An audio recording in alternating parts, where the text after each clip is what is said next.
mumbling. I don't think anybody heard what I just said. I love you, Mr. Cow, and check why people happy. Old to new. Drop a top and hit the highway and ride out, you know what I mean?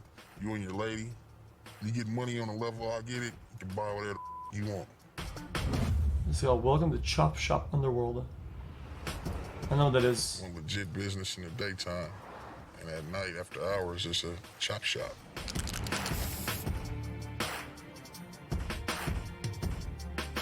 Lots of cars are more valuable for their parts, but sourcing them takes networking. It's not who you are, it's who you connected to. Once you're connected to the right sources.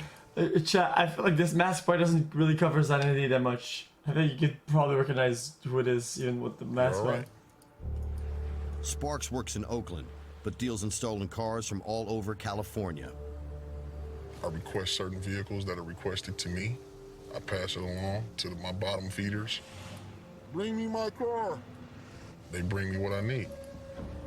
Sometimes we get demands for Camaros, are those spinners? sports, like 1968, 69s. We talking muscle cars. We get anything that's sent our way. Sparks can assess the value of any car at a glance. I'm a hustler. I see dollar signs. I can sell these wheels real quick to one of the little homies. Need some 24-inch wheels. These are 24-inch velocities. The car itself may not be valuable. Open the trunk for me. But it might contain hidden gems. We got a custom box, custom amps. I don't know how much you spent on it. Custom accessories mean more dough for the choppers. What the fuck is that? There. That camera in there. EQ preamp, big face TV. In the back, you see all the speakers. That's all the music beats. Chat, is this like Budget Pimp My Ride? I know what that is. Front TV? That's not a TV, dude. TV. In the back, you see all the speakers. That's all the music beats through the trunk. Somebody spent some real money on this. It doesn't take much to steal an old car like this. This is a all-purpose bag of tricks right here. We have a Slim Jim kit. Slim's in and Jimmy's the lock. Boop, it's open. Car is gone. We even have special keys, open car doors. Wedges, put them in the windows and pop them back. Stick your arm in, just goes around your lock on the inside. Boop, pop goes a weasel, the car is mine.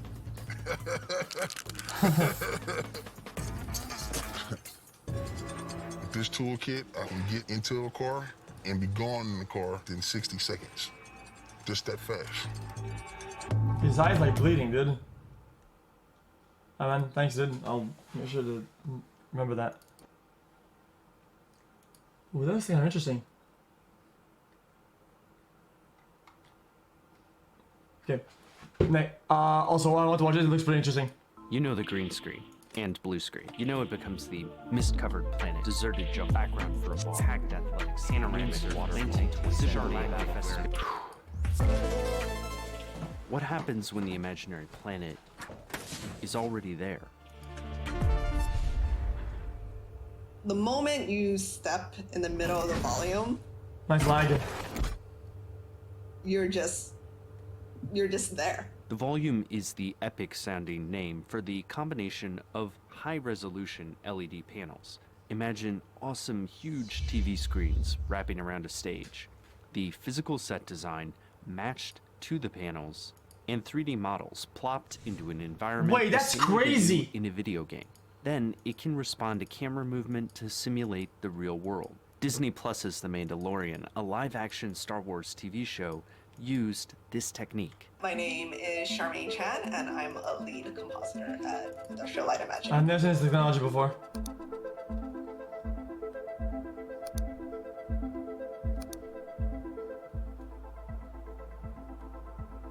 Is it physically, like, confusing being on this set?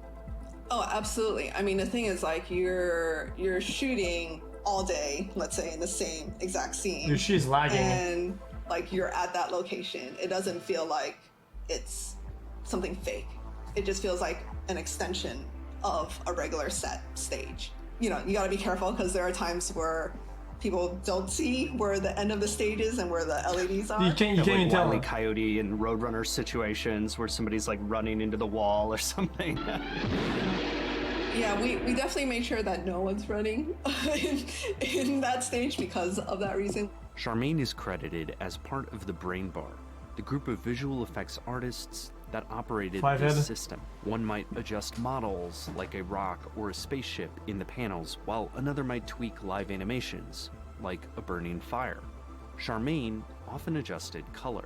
It was funny because it looked very much like, back in the days when you would have telephone fundraising stuff like on PBS. It was just rows of people with phones ready to go.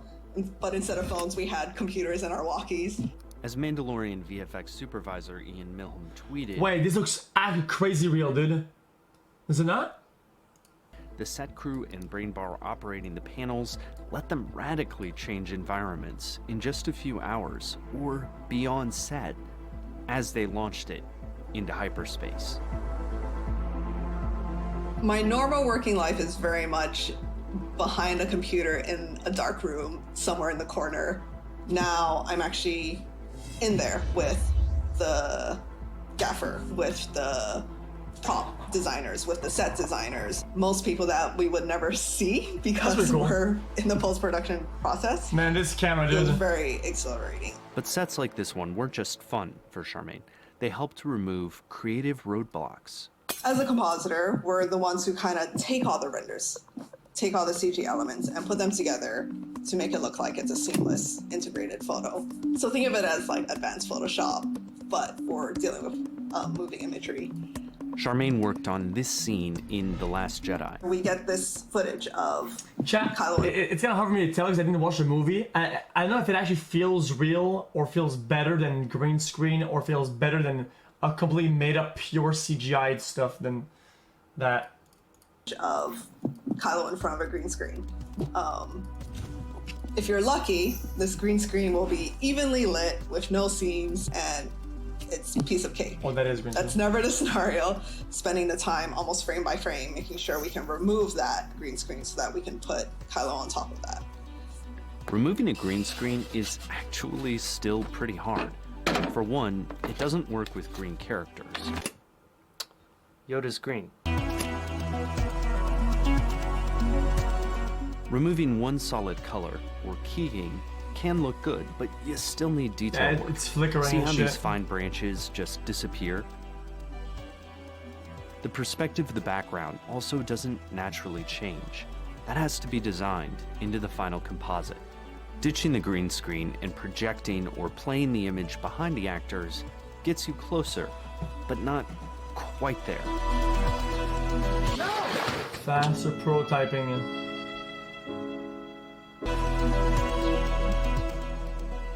You can get detail and an illusion of depth and better light. Instead of green screen spilling on the actor, you get blue sky and red desert actually lighting. Makes sense. That basic technique has worked in everything from 2001 to Oblivion, but you miss the proper perspective shift or parallax in the background, since it's just a video playing on a screen. The volume tackles some of those problems.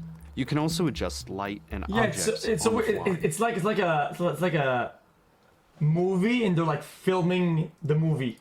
And the reflections actually work, Like because a- they are reflecting the other screens No, they're like filming an instead image. of a green screen, which was especially important for Mando, It's interesting. the show's main character. His whole armor was reflective from head to toe, whether it be his pauldron or his helmet. It was just like, you can't Stop saying Papega, dude. If the background is dynamic, it's almost like a movie on its own, and then the camera is like filming the movie behind. avoid It's like movie section. seeing things being reflected. So creating this volume where we literally could close up the whole thing into one giant circle and have an environment all across these screens, we were getting exactly what we wanted to out of his helmet. The Brain Bar could focus on details that made the final product as seamless as possible, which was still a lot of work. I would go in and whether it be a rock or a barrel or something, I would try to color correct it to match what was on the set. But where color correction was more important was when we're dealing with the bigger parts of the set. So whether that be the dirt on the ground versus the dirt in our digital scene, and the lighting from the scene affected the dirt on the ground.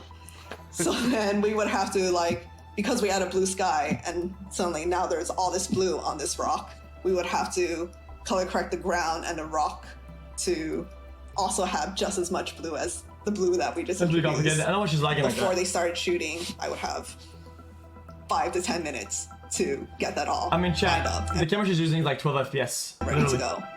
It's either 6 or I 12. can imagine that there are some creative breakthroughs that this makes possible for your job.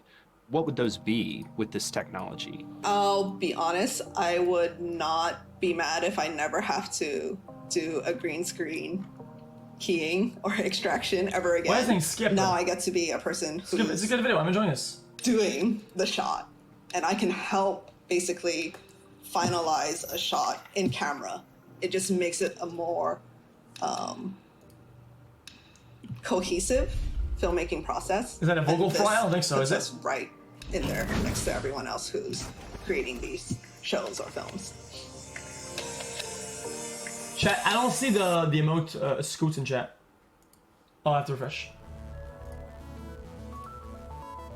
It was That was great to good. talk I to enjoyed that. Charmaine and learn That was actually good.